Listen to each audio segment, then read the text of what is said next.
Hello everyone, welcome to challenger classes.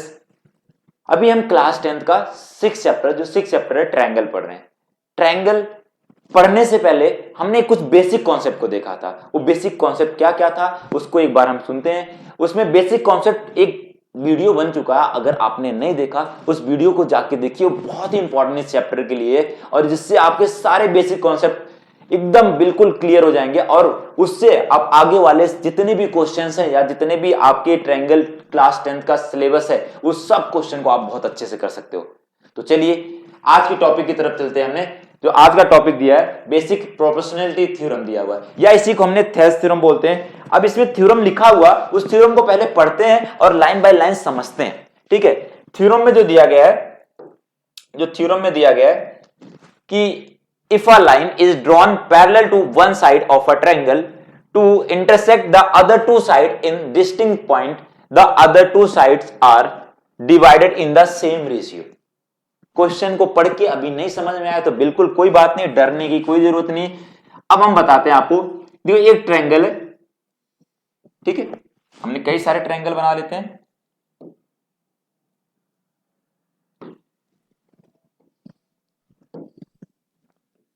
बस ये समझाने के पर्पज से लेने वाला हूं मैं सारा ट्रायंगल को। ठीक, ये ट्रायंगल बना लिया। अब ट्रायंगल में इन्होंने क्या बोला, if a line drawn parallel to one side of triangle intersect the other two side in distinct point. ये बोल रहे हैं कि किसी एक साइड के पैरेलल लाइन, ये साइड हमारा हो गया, इस साइड के आप पैरेलल लाइन ड्रॉ कर सकते हो। और अगर मैं चाहूं तो इस साइड के, अगर इसको मैंने इस साइड के पैरेलल लाइन ड्रॉ कर दिया और अगर मैं इसमें चाहूं इस साइड के पैरेलल लाइन ड्रॉ कर दूं, ये तीनों केस एक ही है, ऐसा नहीं ये अलग अलग बन गया। अब जो ये ट्रायंगल था ए बी सी और यहां पर डी और ई, ठीक, और इसको हमने मान लेते ए बी सी और ये डी और ई हो गया। ठीक, ये पॉइंट क्या है, ए बी सी डी और ई। क्वेश्चन समझ में आ गया तो क्वेश्चन करने में बहुत आसानी होने वाला है। ठीक है, अब इन्होंने बोला किसी एक साइड के पैरेलल लाइन ड्रॉ करो, हमने इस साइड के पैरेलल करा, आपने इस साइड के भी कर सकते हो, इस साइड के भी कर सकते हो, तीनों केस बराबर है। अब ये बोलना है कि जो ये लाइन है ये इस दो साइड को अलग अलग डिस्टिंक्ट पॉइंट पे क्या करता है, कट करता है या इंटरसेक्ट करता है। यहां तक कंप्लीट हो गया। बोलना है कि जो उन्होंने इंटरसेक्ट करा, जो इधर के रेशियो लोगे, मतलब एडी अपॉन में बीडी करोगे, वो बराबर किसके आने वाला है, वो एई अपॉन में ईसी के बराबर आएगा। किसके आएगा, एई अपॉन में ईसी के बराबर आएगा। ठीक है, और अगर देखें हमने इसमें देखें तो क्या हो जाएगा, बीडी अपॉन में डीए जो इक्वल हो जाएगा वो बीई अपॉन में किसके आ जाएगा, ईसी के। ठीक है, ये हो जाएगा। इसमें अगर देखें तो किसके इक्वल हो जाएगा, सीडी अपॉन में एडी जो आ जाएगा वो आ जाएगा किसके, सीई अपॉन में बीई के। ये तो क्वेश्चन ने बोला था। अब इसी को हमें प्रूव करने के लिए बोला जाता है, तो हम इन तीनों फिगर में से किसी एक फिगर को ले लेते हैं और जिससे हमने क्या करते, प्रूव करके देखते हैं कि क्या ये कैसे आता है। वन बाय वन स्टेप को बिल्कुल ध्यान से समझना और बहुत अच्छे से समझ में आ जाएगा आपको। चलिए ठीक है, अब मैं इसको सही से सब चीजें मेंशन करता हूं और one by one step solve करके दिखाते हैं, इसको प्रूव करते हैं। ठीक है, गिवन में क्या दिया हुआ है, गिवन में दिया हुआ कि जो है डीई पैरेलल टू किसके है, बीसी के। ठीक है, और टू प्रूव क्या करना है, टू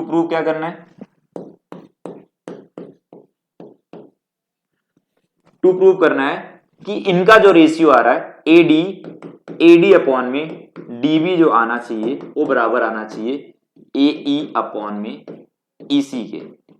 ठीक है, अब इसके लिए हमने क्या करते हैं, कंस्ट्रक्शन करते हैं। कंस्ट्रक्शन में क्या क्या करते हैं,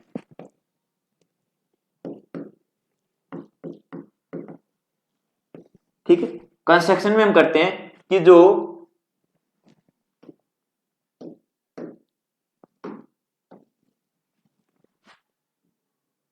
E पॉइंट से हमने एक परपेंडिकुलर डाला और यहां से D पॉइंट से एक परपेंडिकुलर डाला, ये परपेंडिकुलर हो गया जिसका नाम हमने N रखा और इसका नाम M रखा, और हमने किसको मिला दिया, यहां से मिला दिया BE को, और किसको मिला दिया, हमने मिला दिया DC को मिला दिया। ठीक है, तो कंस्ट्रक्शन में हम लिख देते हैं, कंस्ट्रक्शन में हमने लिख देते हैं कि EN perpendicular AB and DM perpendicular AC। ये DM ये परपेंडिकुलर किस पे, AC पे, एंड हम लिखते हैं कि ज्वाइन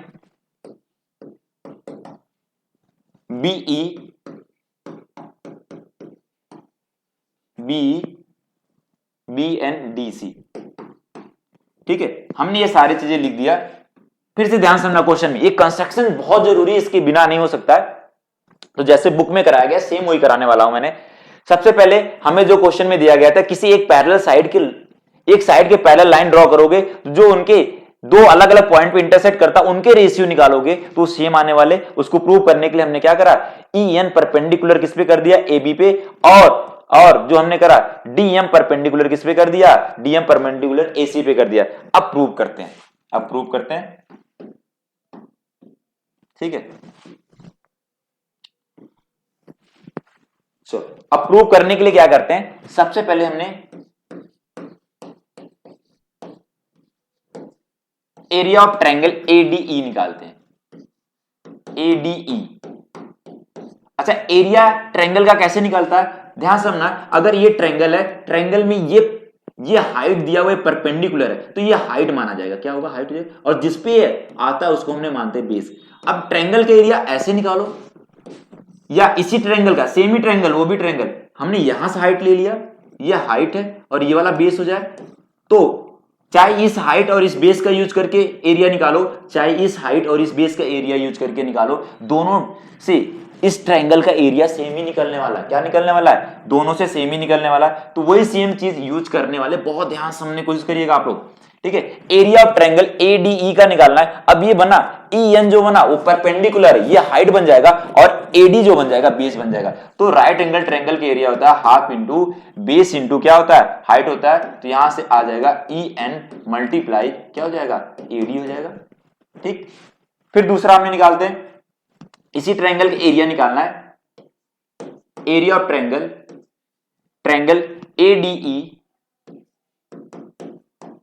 ADE उसका हाफ इंटू, अब इसी ट्रायंगल का दोबारा एरिया निकालना है, लेकिन हम हाइट को DM बदल दिया, हाइट ये DM हाइट है, बेस क्या हो जाएगा, उसके हिसाब से बेस भी बदल जाएगा। तो यहां से आ जाएगा कि DM मल्टीप्लाई किसके साथ है, AE के आ जाएगा, AE के आ जाएगा। ठीक है, ये इक्वेशन 1 बन गया, ये वाला इक्वेशन 2 बन गया। बहुत अच्छे से यहां तक समझ में आ गया। अब बात करते हैं आगे के ट्रायंगल, आगे वाला ट्रायंगल। देखो ये वाला ट्रायंगल क्या निकले, area of triangle DBE, area of triangle DBE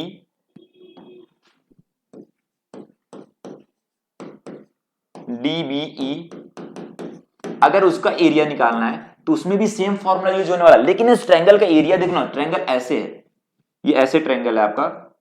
ठीक है, ये ऐसे ट्रायंगल है, ये राइट एंगल ट्रायंगल नहीं बन रहा है। मैं आपको इस तरह समझाता हूं थोड़ा सा, कि ये ट्रायंगल जो बन रहा है ये ऐसे बन रहा है, ऐसे बन रहा है।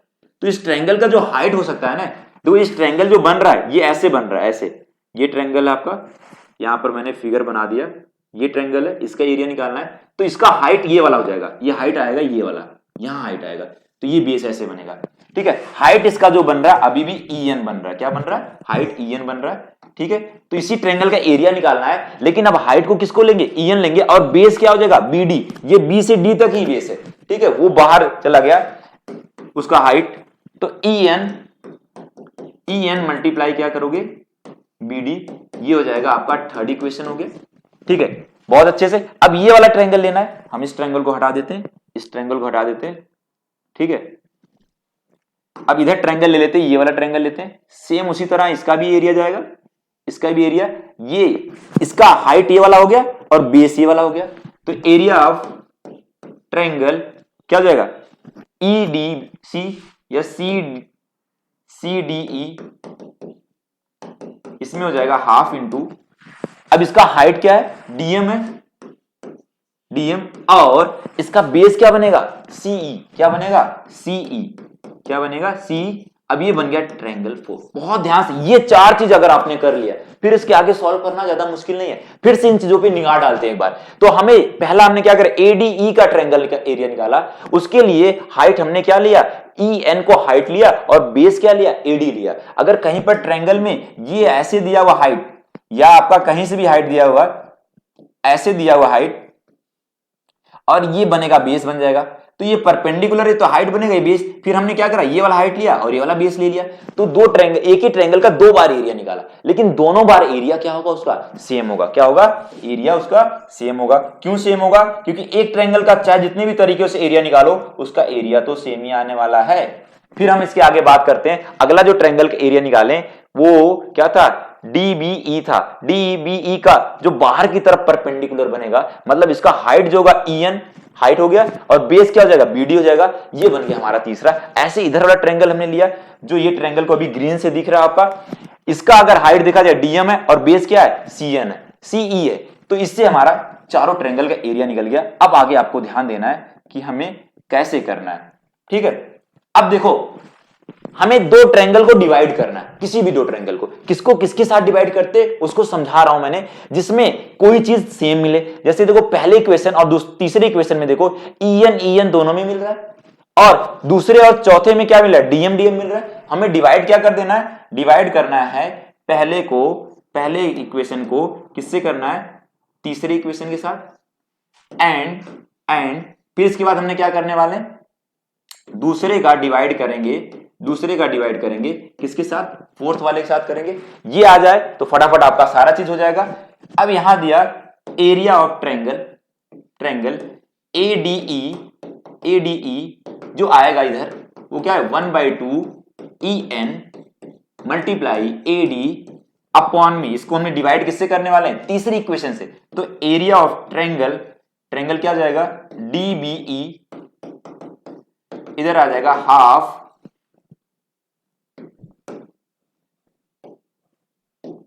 हाफ इंटू क्या हो जाएगा, ईएन मल्टीप्लाई बीडी हो जाएगा। क्या हो जाएगा, ईएन मल्टीप्लाई बीडी हो जाएगा।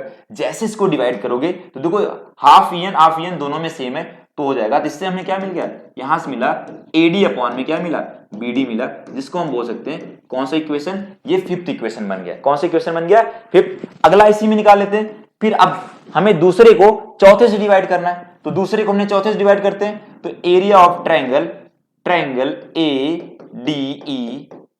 एडीई डिवाइड बाई किससे हो जाएगा, चौथे का एरिया क्या है, एरिया ऑफ ट्रायंगल सीडीई हो जाएगा। अगर इधर से ध्यान से देखो तो इधर हाफ मल्टीप्लाई डीएम मल्टीप्लाई क्या है, एई डिवाइड बाई हाफ, इधर क्या हो जाएगा, डीएम मल्टीप्लाई सीई। ठीक है, अगर इसको हमने कैंसिल करा, हाफ से हाफ कैंसिल, डीएम से डीएम कैंसिल हो जाएगा, तो क्या हो जाएगा, एई अपॉन में सीई आ जाएगा।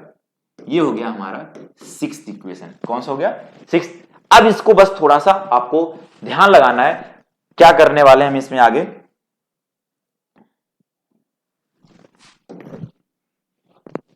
ठीक, अब ध्यान देखना, ऊपर वाला एरिया तो सेम है, ऊपर वाला एरिया सेम है, मतलब ये एरिया ऑफ ट्रायंगल एडीई अगर सेम ट्रायंगल का एरिया दो तरीके से, तीन तरीके या चार तरीके से निकालो, उसका एरिया सेम होगा। तो ऊपर वाला ट्रायंगल ही सेम है तो उसका एरिया सेम हो जाएगा। और नीचे वाले का क्या एरिया सेम हो सकता है, इसके लिए लॉजिक बताने वाला हूं। कहीं पर भी दो पैरेलल लाइन के बीच में अगर सेम बेस से बनता है, जैसे देखो ये ट्रायंगल इसी बेस से एक अगर हमने बात करें, ऐसे मैंने बना दिया, तो इस एक ट्रायंगल ये बन रहा है आपका ऐसे, ये दोनों सेम बेस से, अगर इस सेम बेस से मान रहे हैं और ये पैरेलल लाइन है, तो इन दोनों ट्रायंगल, जो भी दो ट्रायंगल बना रहे हो, उनका एरिया क्या हो जाएगा, सेम हो जाएगा। तो उसको समझाने के लिए मैं आपको इस फिगर में दिखाता हूं, जो हमने फिगर बनाए हैं, जो फिगर हमने बनाए। तो सबसे पहले हमने एक ट्रायंगल का एरिया लिया था, देखो ये, एक मिनट, फिगर ही गायब हो गया है, इसको हमें बनाना है ऐसे, ठीक है।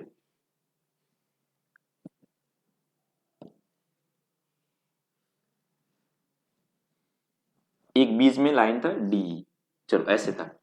अब इसमें हम क्या करते हैं, ट्रायंगल का एरिया जो बनाते हैं हमने, वो कलर ले लेते हैं हमने इसको, ठीक है।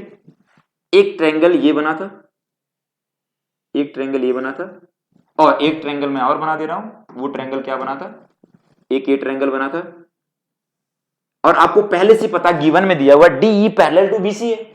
डी किसके पैरेलल है, बीसी के। ये दोनों लाइन पैरेलल है, और ये देखो सेम डी ई बेस से एक ट्रायंगल इधर बन रहा है, एक ट्रायंगल इधर बन रहा है, तो ये दोनों ट्रायंगल का बेस सेम है। अगर इन दोनों ट्रायंगल का बेस सेम है और ये दोनों पैरेलल लाइन के बीच में बनते हैं, तो इनका एरिया भी क्या होता है, इक्वल होता है। बस उसी को लिखना है, उसी का लिखना है कि मतलब जो एरिया ऑफ ट्रायंगल, ट्रायंगल जो है D B E and triangle क्या दिया हुआ, C D E on the same base of DE. ये डीई सेम बेस पे बने हुए हैं दोनों, and between same parallel line, same parallel line,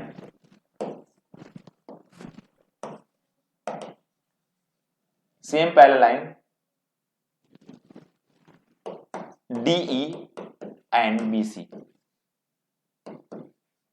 तो बस सिंपल सा चीज ये लिखा मैंने कि ये दोनों ट्रायंगल जो सेम बेस से बने हो डीई और ये दो सेम पैरेलल लाइन के बीच में बने हुए, एक ही पैरेलल लाइन के बीच में बने हुए, मतलब पेयर ऑफ पैरेलल लाइन के बीच में बने हुए, तो इसका मतलब इनका एरिया भी क्या हो जाएगा, इक्वल हो जाएगा। तो ऊपर वाला तो इक्वल था, अब नीचे वाला भी क्या हो गया, इक्वल हो गया। तो हम सीधे यहां से लिख सकते हैं area of triangle D B E equal हो गया किसके, area of triangle C D E के। किसके हो गया, सी डी ई के हो गया, ठीक है। अगर ये दोनों ट्रायंगल का एरिया इक्वल होगा, ऊपर वाला इक्वल था, ऊपर वाला इक्वल था तो मैंने मान लिया, देखो ध्यान से 25 माना है ऊपर वाला, और नीचे वाला भी इक्वल हो गया, उसको 26 माना है। तो अब ये बोल सकते हो कि इसका 25 में 26 है, तो इसका भी कितना होगा 25 में। मतलब इसका मतलब इधर वाला इक्वेशन में ये साइड का एरिया दोनों का इक्वल हो गया। मतलब हम बोल सकते हैं इसका लेफ्ट हैंड साइड पूरा बराबर हो गया इसके लेफ्ट हैंड साइड के, तो इधर वाला साइड भी किसके बराबर हो जाएगा। तो आप सीधे लिखना है अब फ्रॉम इक्वेशन